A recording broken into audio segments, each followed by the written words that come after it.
Here we go.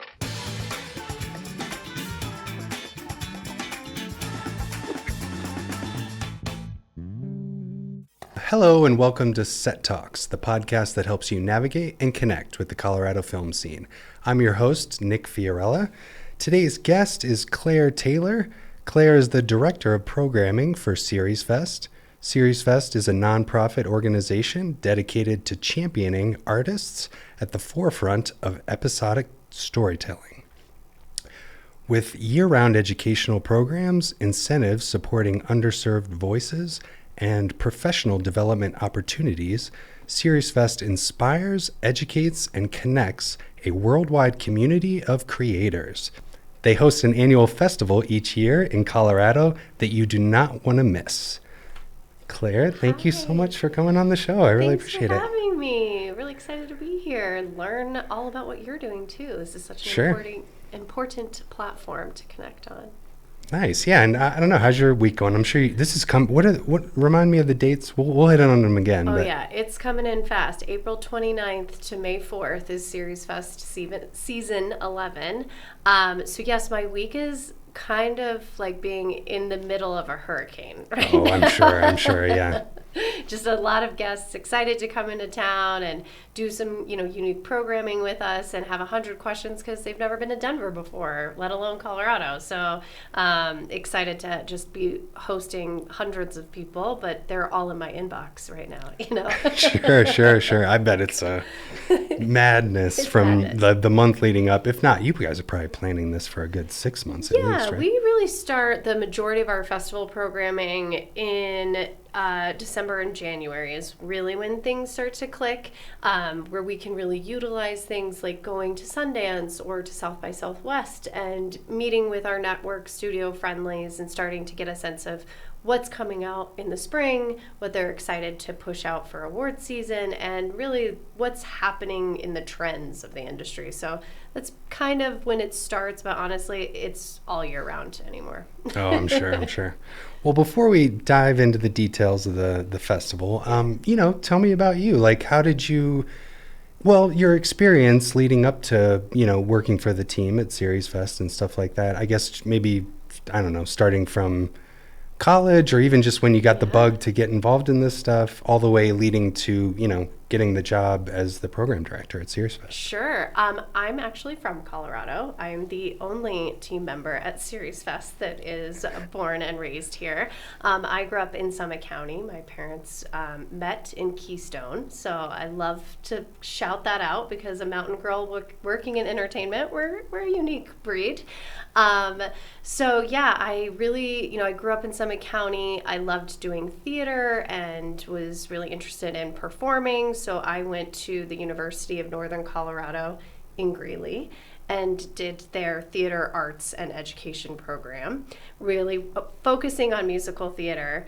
And the thing I thought was interesting, and it's easier in retrospect now, is at that time it was like you either got to move to LA or to New York. There is no opportunity here in Colorado unless you want to teach, which is amazing, but it was not really what I was ready for. I was like, I got to go try out my sea legs before I act like I can teach this stuff. Right. So I sold my car and moved to New York City, where I'd never been before. Wow. And I lived in New York for 7 years and, had the hustle of a lot of side jobs, but really tried a number of things. I worked at a recording studio that focused on a lot of hip-hop music. So I was definitely a fish out of water there, but it was a really great learning experience. I worked for casting directors and agents, cold calling for producers, things like that. And then I got an opportunity to actually work for a company called Playing Pretend Productions, and the founder is also from Colorado. It was a Colorado connection in New York City. Cool. And I started working for Tara Smith at the time, and we worked on Broadway productions like You're Welcome America and Xanadu and The Seagull, and then also her husband, who is her business partner, he was really focusing on TV development and film. So I was kind of in like a gray area, kind of going back and forth with my theater production experience, but really having a natural spark and interest in TV and film especially from the development side. So that's really where I kind of cut my teeth there. As the company grew, they wanted to open an office in Los Angeles and really lean into the TV side of things, into the film side of things. I have never seen myself in Los Angeles, so I was a little hesitant. And in kind of some soul searching around if I was going to make that jump, it just so happened that Tara, my old boss, her sister Kaylee, started SeriesFest and said to me, hey, I want you to meet Randy, who's my co-founder with this festival. We have this great idea to do something focused on just television. Would you be interested in living in Colorado again, moving to Denver, and really helping us get this thing off the ground? And I could not have asked for a better opportunity to not only work where I was passionate about, but also get to go home. Sure. Yeah. Especially after living in New York and, Yes. the hustle and bustle of Yes. just such an overwhelming city, I'm sure. Which I loved New York. It definitely shaped me in a lot of ways, and I'm glad that I took that risk and, like I said, sold my car and moved to where I knew no one or anything, had never even ridden the subway before. But to have the opportunity to call to come back home and really work in this space and be closer to my family and just kind of feel like, oh, I didn't have to leave, and that maybe I can create opportunities where they're not telling students or you're not telling people that you have to go work on either coast, that there's not anything here for you, and really make a difference there is definitely something I'm passionate about. That's awesome. Yeah. Yeah, no, I love New York, but I don't know. I'd have to really be there for a certain job to pull the trigger on it. Yeah. Totally. Which does make sense for entertainment. Yeah, it's Yeah. New York or LA, especially a couple years back and whatnot. Yeah. But more and more states here. are coming up, and Yeah. Colorado is included in on that. But so for people that don't know, I mean, what is SeriesFest? And ultimately, you touched on how it got started, but give me kind of a rundown of what it is for people that don't know. Yeah, I mean, the easiest way to explain us is we're like a Sundance, but just focused on television. And the mission started when Randy and Kaylee and eventually myself were having conversations about filmmakers we knew who were creating their own projects, whether they were taking it all the way through production and shooting a first season of something and then shelving it because they didn't know where to put it, or just a pilot, or even just writing a pilot and not knowing how do I get the right people to see this pilot idea that I have. And then in those same conversations, we were talking to networks, to studios, and saying, hey, how do you find new talent? Where are you sourcing new stories? And the answer really was, well, we kind of go to our trusted sources. There's kind of a reason that Dick Wolf has 12 shows. He's a proven entity, and it's a less risky move. And then when we were talking to people like Shondaland, who we have a great partnership with, they said the same thing, but they were we're really an incubator. So we kind of try to bring up talent, new creatives in our internal system. So they were very open to working with us to kind of connect on that community of, hey, we have this same pool of emerging talent, want to do something special for them that would get them into your kind of wheelhouse and incubator system. So that's really what we got inspired by, was building that point for in-person connection to discover new talent, but at the same time to learn from established industry about what they're actually looking for, because you can't just watch TV and go, oh, they want this. I get this. There's so much that's going on behind the scenes and wheeling and dealing. And I think we've created a really beautiful platform, a really safe space for the established industry to come and share what they actually are experiencing, trends they're seeing, things that they're looking towards the future, things they've tried and didn't work. I mean, Ted Sarandos from Netflix came out a few years ago and he said, I've said things at SeriesFest that I wouldn't say anywhere else at events in Los Angeles, just because it really does feel like a safe space for creatives to come and connect. And I think we've done it, and we're going to keep doing it, and in more than just the festival sense. So that's exciting. Oh, that's awesome. I got to go. I haven't been to it yet. I've definitely heard of it, Yeah. but yeah, I am going to check it out this year.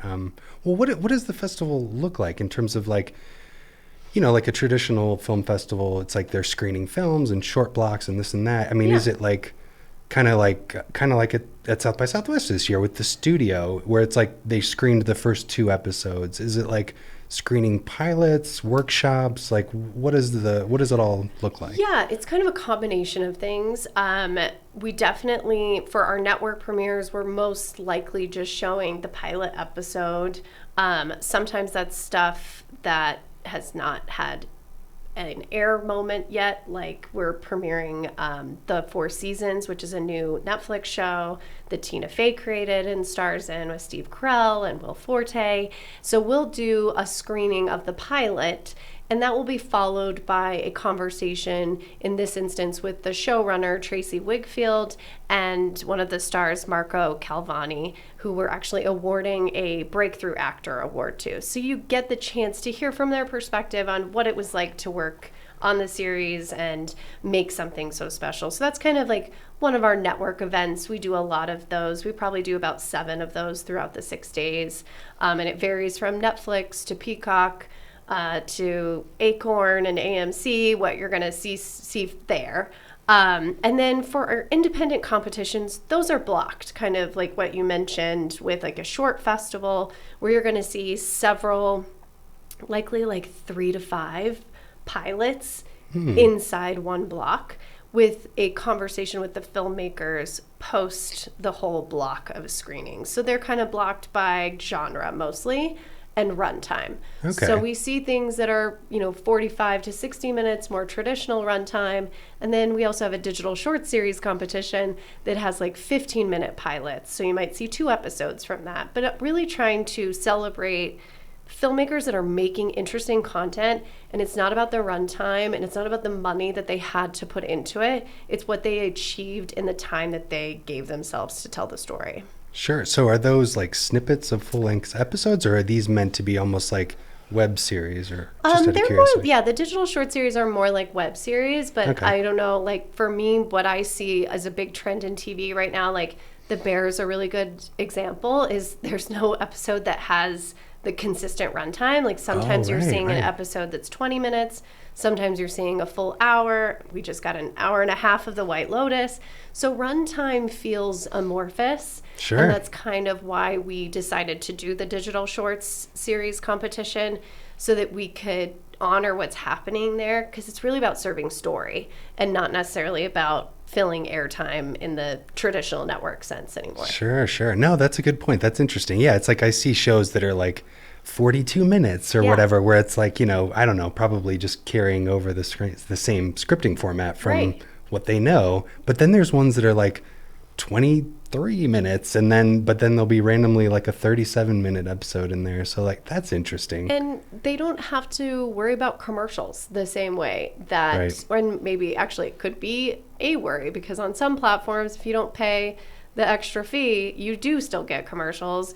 But if you're me and I just bite the bullet on the Hulu subscription so I don't have to watch the commercials, I don't see that. But it's still a way that they have to consider telling their story, consider the edit, consider the writing, and be creative too, because they can make it really serve the point of the episode and not necessarily totally cave to the business of television. Sure. Which does, like you said, though, lend itself to some cool creative choices of cliffhangers and stuff. And I'm even I get excited about YouTube ads. Yes. Like catching somebody in in that 6 seconds or whatever. Like, so I always find format stuff to be really interesting. But that's true. Like with streaming, it's like it's all over the map. It's and like, who knows sometimes now? it's on your phone. Sure. No, yeah. Dun, dun, dun. Right. Well, cool. Well, so what, sets SeriesFest apart from other film or television festivals? Well, I guess especially in terms of episodic. Yeah, I think we are very unique in a few ways. I'm patting myself on the back right now. But one of them is really how we curate the independent episodic content. You're not going to see the volume that you will see at SeriesFest anywhere else in this space. For instance, I know at South by Southwest, they do have an independent episodic selection, but it's much smaller. I think there's only like 8 titles in there traditionally, versus we're showing anywhere between 46 and 56 independently produced projects over the 6 days. So you never know, you're going to maybe get to see something. We have a great example that we're actually going to be bringing back this year called Cooper's Bar.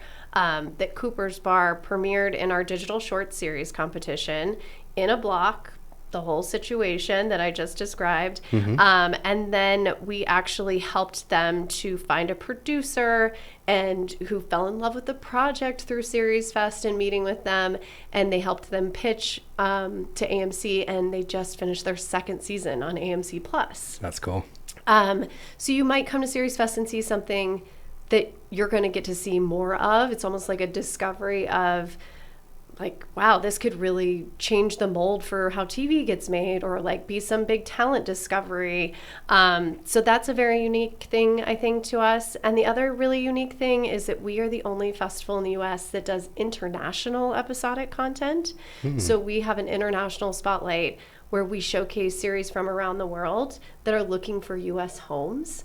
So we have shows from Egypt, Norway, the UK, and Canada this year. I'm sure I'm missing a country. But again, you may not get a chance to see these because they will go on to live in their home countries or have EU distribution, but they may not get that US distribution. And they're so cool. It's just like really mind-blowing storytelling that we just don't get the same access to. Sure. And also just like, and I don't know what the approach is to like pilot season and this and that, but like, to watch like what you've created with an audience, you know. Yes. And also it's like, it's probably going to have a better impact. Like if there are people there that are looking to pick up shows, 100%. You know, if they watch it in their office, like, I don't know how these pilot season things are chosen, but like if it's just a few people watching it versus watching it with a crowd, very different impact, you know, whether it's like horror, comedy, or anything really, like. So I would imagine that's a really great opportunity for creatives to actually like sit in with an audience. Yeah. And it's also a great opportunity for audiences who are interested in supporting filmmakers and artists to come out and be part of that experience. Like somebody seeing something and laughing that isn't just me, who I've seen it before and I know the filmmaker and it's probably all insider baseball to me. Sure. Like really having a genuine reaction. You never know what that's going to do, you know, not only for the business of the project that you're seeing, but just like the personal creative inspiration of the filmmaker that's put their heart and soul into something. Like showing up means the world. And it's a big reason why they do trust us with the experience, is our audiences are so great. Sure. Yeah. And as an audience member, like you said, what a great way to be connected to a show, to see it here, and then it maybe goes on to be something big. You touched on it a little bit, but what are some of the core events that you guys do, you know, outside of the different, I'm assuming there's blocks of screenings and stuff, like South by Southwest or something. Are there workshops and different things going on kind of outside of the screenings and that people should look out for? I have to plug it, but we do our big opening night at Red Rocks, and this year we are opening with Amy Schumer. And this is not a tour stop for Amy Schumer. This is a lifetime experience of seeing her do a stand-up set that she's curated for this event. So that's how we're kicking off the festival, which is awesome. Just going to be rad. And then, we have workshops like our Pitchathon, where audiences can sit in and hear writers pitching their projects to a panel of industry experts. Our panel this year has Lisa Ann Walter on it from Abbott Elementary, who I love. I've worked with her before. She's not only a great comedian, but she's such a thoughtful and generous producer who has so much industry experience. There's a number of other people on there. I just have to plug Lisa because I'm so excited she's coming. And then we'll have other panels. If you're a big fan of unscripted content, I love all things on Bravo, Nick. This is my That's your vice. guilty pleasure. Oh boy. But we're doing a unscripted panel this year where we've got all these unscripted executives coming and talking about how they develop these shows, how they find their talent, how they really are navigating this craving and demand, but also it turns into IP. All of this does. And so it's so cool. You know, I always say unscripted doesn't mean unplanned. And like there's a lot to learn from these guys, especially on the marketing side of things. So interesting. Sure. We have a storytellers initiative this year where we're going to be doing a live read of the winning script. It's called Singin' Son. And the winning script not only gets this live read done by professional actors, we bring in a professional director, but they get a development deal for their project with Pacific Electric Pictures Company, which is Ed Helms' production company. So we're really just celebrating again that like mentorship piece, that community driver, that it really does take a village to get all of this off the ground. So you get to come and see something that has not been put to screen before. This is brand new in the words of these actors, and it's so funny and fun. So it'll be all sorts of great celebrations like that. So cool. Yeah. I'm excited just to go. Yeah. Well, yeah, I mean, like, as far as like how do you guys go about selecting these pilots? You know, like other film festivals, I'm sure there's like a whole lead up process to, you know, the submission process, but also like you said, looking at other festivals and kind of getting content there. Like, how do you guys make your selections for the content that gets chosen? For the competition stuff, the competition official selections, we have a team of internal programmers that we kind of discuss once it gets past a certain round of eyes. We try to get anywhere between 6 to 8 people to watch it. That can be industry people, that can be festival programmers. We kind of have like a anonymous team that watches things, because one thing that I'm really conscious of in television is it can be so biased, right? Like, I will laugh at different things than other people will. I already admit I have a soft spot for Bravo-like content. So really making sure we're checking those biases, that we are also looking at a panel of people that are watching things from different backgrounds and different experience levels before it gets to our internal review team. And then we have a cage match, where we're really just like arguing about what our favorite things are or what we are not sure of. But really what it comes down to is the idea for the series. What is the longevity of this idea? Is it really a full 8-episode season with 10 seasons to come? Or is it maybe just a film? Right. And that's okay. I love movies. I love short films. I don't think every story always has the legs to be as long as Game of Thrones is. Sure. But one thing we do kind of put it back in the filmmakers' hands to prove is they have to turn in a series format deck, which is essentially our version of a Bible, so that they can say, this is a proof of concept for a limited series or for a true crime, 30-minute format, things like that, where they can really say what their vision is and we can watch it through their lens. Because ultimately our goal is that when it comes here, somebody sees it and falls in love with it and goes and sells it with the creator in mind, or with the creator as part of the project, and it becomes a success story. It becomes that marketplace that is our ultimate goal for the entire organization.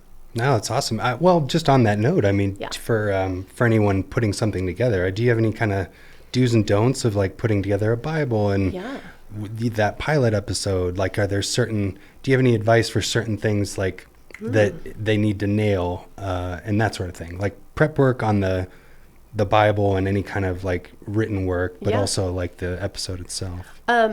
Yes, I have a lot because I'm very picky.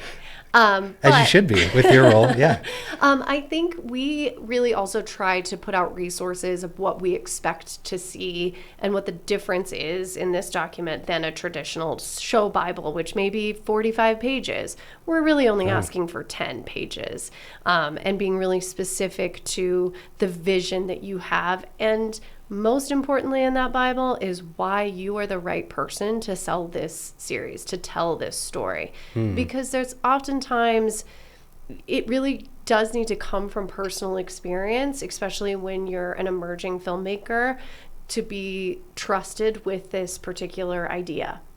Sure. And that can be your experience with animation. It doesn't necessarily have to be like your unpacked childhood traumas. Right. It just needs to speak to you and why you are the right artist to be trusted with this. And then I think the other thing to point out for filmmakers that are applying and with this this application is being thoughtful of why you would want to come to SeriesFest, because we are more unique than maybe other festivals with television sidebars or with like those kind of smaller spotlights. We are going to do something that's a little bit different than maybe you would get to experience at one of the larger festivals. And so being intentional with reading through the rules and the guidelines and what we're looking for, and not just focusing on, I just want to play at a festival. Right. That, I think, works when you have something that's complete and you have an idea of where it's going to go and why you need to play at all these festivals. But for TV, it's just a little bit different. And laurels are good, but it's also about being intentional with where you're screening and why you're doing this. Does that make sense? Yeah, That's kind totally. of a rambling answer. No, Sorry, Nick. that makes sense. Yeah, Okay. absolutely. Yeah, you don't want it to just be kind of off the cuff or have Yeah. a certain, like, whatever attitude, like, oh, we think this is great. And, Right. Like, I showed here, so you should show me. Right, right. That's not going to help you with any festival, let alone us. Right. Sure. Well, yeah, I mean, like, getting into supporting up-and-coming creators, are there certain things that you guys provide for, like, new people or, like, I don't know, like, somebody just getting into it and that sort of thing that they can look out for with the festival? Yeah. I think at the festival, if you're brand new to the scene and you're just trying to figure out your space here, and if you've got a project but you're not sure what competition you would want to put it into or where you would want to be seeking for advice, I really do recommend going to screenings, going to panels, sit through the whole thing, ask thoughtful questions, listen to what the filmmakers are saying because they're in the throes of it. But then I think if you're in a space where you've got a pilot script or maybe a short film, look at what our mentorship programs are. We have a women directing mentorship with Shondaland, where we work with them to identify a female director who gets the opportunity to go and shadow on a Shondaland show. They have actually ended up hiring 5 of the female filmmakers to come back and direct full episodes outside of their shadowing opportunity. Oh, wow. So that's a super cool one. And then we also have writing competitions. I mentioned the Storytellers Initiative. We do that every year. Like I said, this year we just did it with Pacific Electric Pictures Company, but we did one with Janelle Monáe. We did one with Kira Sedgwick, and they all have different mandates. So maybe it's like, I have something that would be a great comedy script for Ed Helms. This is the opportunity for you to do that and not just throw your hat into something general. We do a lot of online workshops, I think, also that can be really helpful tools. We really try to create opportunities year-round that become like toolkits for filmmakers for good, because our goal is to get you to go and make something and then come back and submit it into the competition that you're excited to be in, and then we get to screen it. Like, that's a beautiful journey for us. Oh, awesome. Yeah. Well, you touched on it a little bit earlier, but, can you talk about the industry presence that people can expect at the festival? And just like, what kind of people do you guys draw? How does it benefit the creators that go? Have you been to the Sea Film Center before? Yes. We love the Sea Film Center. Totally. I think my favorite thing about SeriesFest is hosting it there, because it really does feel like a home base. We are all in the same space. whether you are a unscripted Warner Brothers executive, or you are a writer who is pitching a project, or you are just here as a TV fan, you're all in the same space. And I think that that is kind of a nice ecosystem to point out, even though like there's a number of different people that will be there, from actors, producers, executive producers, networks, studios, PR will be everywhere. You know what? Everybody needs to learn more about PR. I'll tell you that. And nobody's thinking about that these days.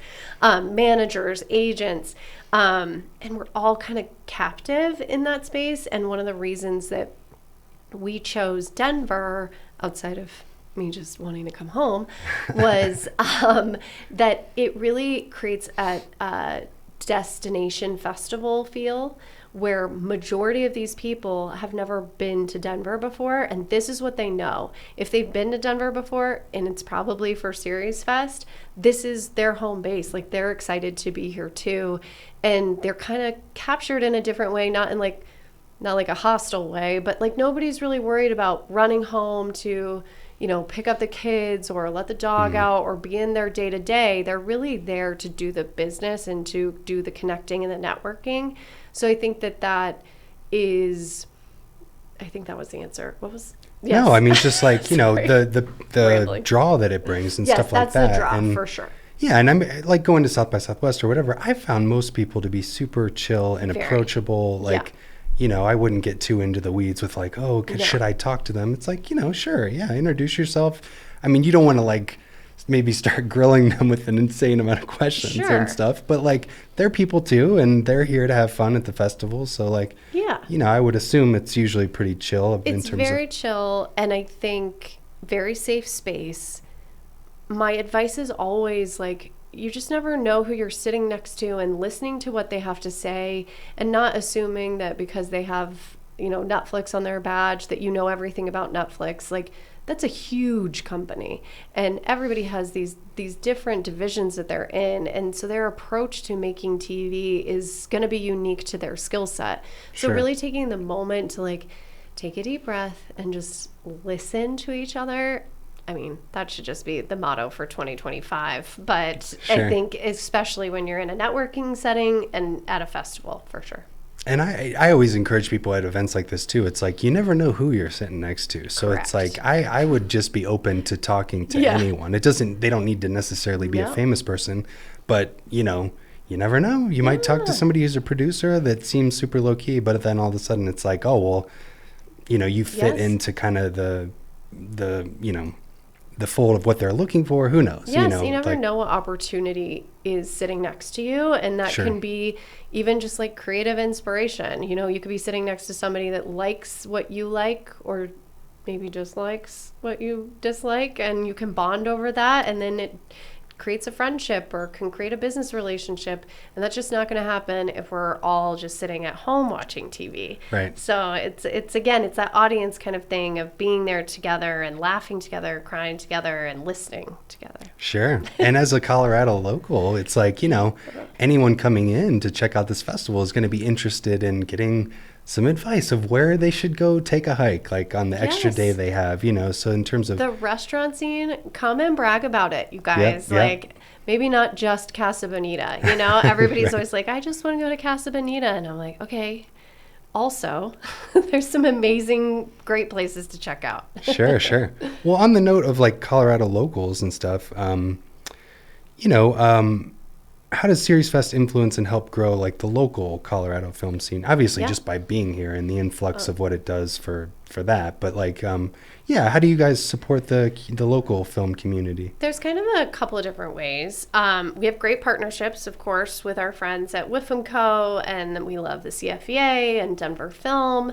But specifically in the Colorado programming portion of the festival, we have a Colorado Pilots in Progress program, where we select one pilot that is being made in Colorado by a Colorado-based filmmaker to do kind of a test screening. So they work with our director of artist development before the festival to go over their pilot, maybe go, I'm not sure about this part, or I'm interested in feedback here, or I need help with edit here, those kind of things. And we look for opportunities. And then also, once you come to the screening, you get to scan your QR code and answer the survey. So, for instance, we chose a project last year called Brewability, based on this brewery in Aurora that is run by all people with disabilities and that are on the spectrum. Oh, wow. It's so cool. It's an unscripted project. And so they got to do this big screening, fun red carpet moment also. But then they really got genuine feedback from the industry and their fan audience here. And that's so important when you're kind of trying to navigate, what are your next steps as a filmmaker? What do I need to change? Sure. That program's also supported by Company 3, and they award in-kind services to help finish the pilot, which is so valuable. And this year's selection is a project called Bad Indian. Okay. So that's all I'll say. Come see it. It's on Sunday, May 4th. Interesting. Awesome. Cool. Yeah. Well, yeah, I mean, just in terms of Colorado, and as we talked about before the podcast, that was kind of my whole reason for starting this podcast, is just kind of, like you said, I mean, and they did that Colorado film study where it identified we're siloed and infrastructure, tax incentive, blah, blah, blah. But, where do you see Denver and Colorado becoming more of a hub for film and television and video production and stuff? And, from your guys' perspective, maybe where do you see things kind of heading or your take on the industry? It's an interesting time because of our new friends from Sundance. I know, that's exciting. Who will be at SeriesFest. So cool. We're excited to host them this year. I think coming from my perspective, it is a big opportunity for us to use the eyes and the ears and the audience that Sundance has just institutionally to really kind of put a spotlight on Colorado and say, hey, how are we championing film here? We're experts in exhibiting films, I think, from Telluride, Denver Film, SeriesFest, Mountain Film. We have incredible film festivals. And so using that celebration to kind of pivot on how we're really focusing on lifting up in production, I think is a great opportunity for us this year. I hope to see more. I would love to see hundreds of pilots apply for Pilots in Progress. It's a lot of soliciting for that one. We really have to go out and meet with filmmakers and see what they're up to and go to these events with WIFM-Co and say, hey, anybody got a pilot? And really raise that kind of awareness that there is that opportunity. I think there's a lot of potential this year. I'm really hoping for some big change because I just want this to not feel like a place you have to leave to go and make film and pilots, or to fake filming in Colorado. I can't remember what Netflix series I was watching, and I was like, this is not Denver. Oh, no. This is definitely like a green screen. They shot it in New Mexico or something. Totally. Maybe even just in Los Angeles and got it close enough to a mountain. But, I really think there's a lot of opportunity, and the Colorado Film Office has been so great with us. They also, not supporting just the festival, but they also support our education initiatives. So we're in schools throughout Colorado with our mobile cinema lab program, getting film production equipment and storytelling experts into schools for middle schoolers. Oh, so, that's cool. Yeah, and that's all supported from COFTM. So. Oh, okay. Yeah. Oh, so you're partnering with them. Yeah, I had Skylar on here, and he talked a lot about those programs, and that's so cool. It's really the ones that are going into schools, and he was getting really into the weeds on just the structure of how they go about it, and that's really awesome that you guys are involved with that. It does start, I think, with showing young generation of filmmakers that there is opportunity, and that it's more than, I thought my only opportunity was going to be to learn to tap dance, and be on the screen and be in front of the camera. And it really took me taking a risk to learn that my passion lies really in the development and the early stages of filmmaking, and not necessarily that my passion doesn't lie in the production. I'm just going to be honest with you. But sure, I have major respect. But that there's more opportunity than what you're getting in a standard film class. So that's what kind of the onus of those programs really are. That's really cool that you guys do that. Well, outside of the main festival, you guys do year-round programs and stuff like that. Tell me more about that and just how some locals can get involved and support. Yeah, I mentioned our mobile cinema lab program, which we are really focused on middle schoolers, but we also work with community centers. So we just did one with the Center on Colfax. We did one with 5280 High School. So we're really growing that outside of Denver. We're going into Boulder with that program. We're always looking for filmmakers to come on board to be our educators because again, my passion does not lie in production. I don't know what I'm doing with a camera. You are going to have to teach me that one. So really putting the experts in the seat of teaching there. We have a summer camp intensive for high schoolers that's coming up. So if you know any high schoolers that are looking to get into film production, this is a great space for them. We're partnered with the CCA on that one, as well as COFDM. And then we're really starting to do more year-round events in Colorado as well.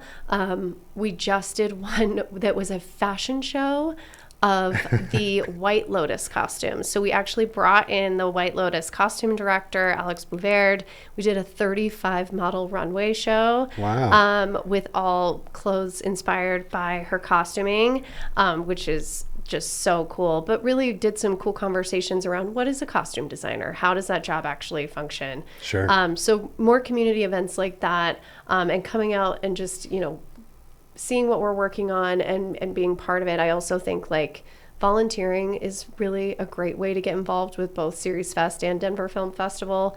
They're doing stuff all the time, and we're going to get in the race of all the time. But that we're kind of starting with our education programs is the main focus. Cool. Yeah. Well, you definitely touched on it, but just to kind of recap, what can audiences and creators expect this year? Some of the highlights, which you touched on them, but just to kind of. I can't have favorites. No, I'm just kidding. I think expect a lot of stories that are coming from a personal space. Okay. We've got some really exciting network premieres. I already plugged the 4 seasons, but we're also going to be world premiering a new series from Peacock called The Devil in Disguise, the John Wayne Gacy story, for true crime fans. The showrunner, Patrick McManus, who is on our board, he also did Dr. Death and Girl from Plainville.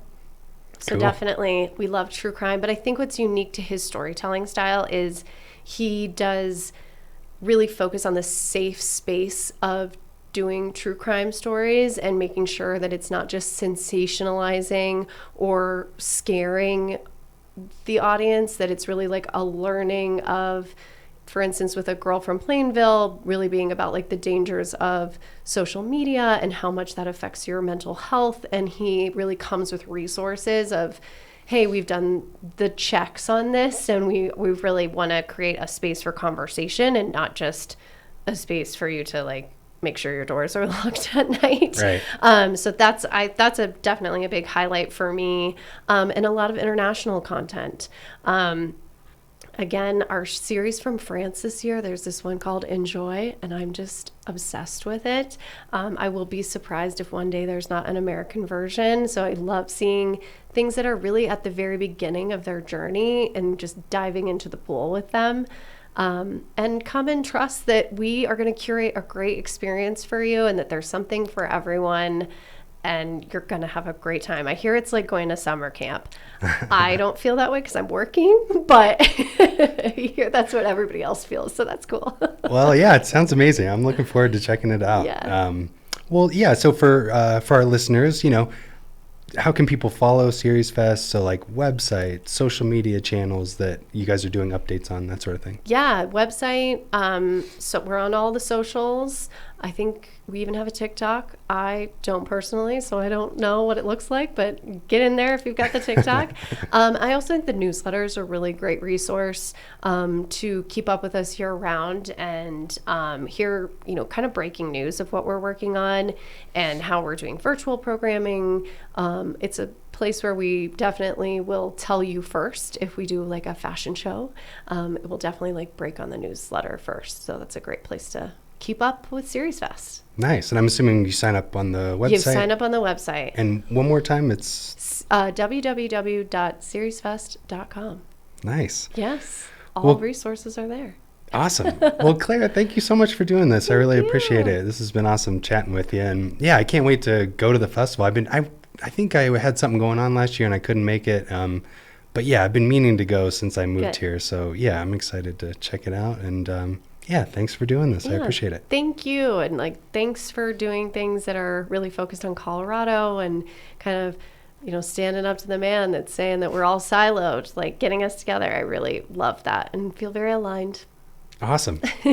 Cool. Well, this is Set Talks, the podcast that helps you navigate and connect with the Colorado film scene. Thanks for tuning in.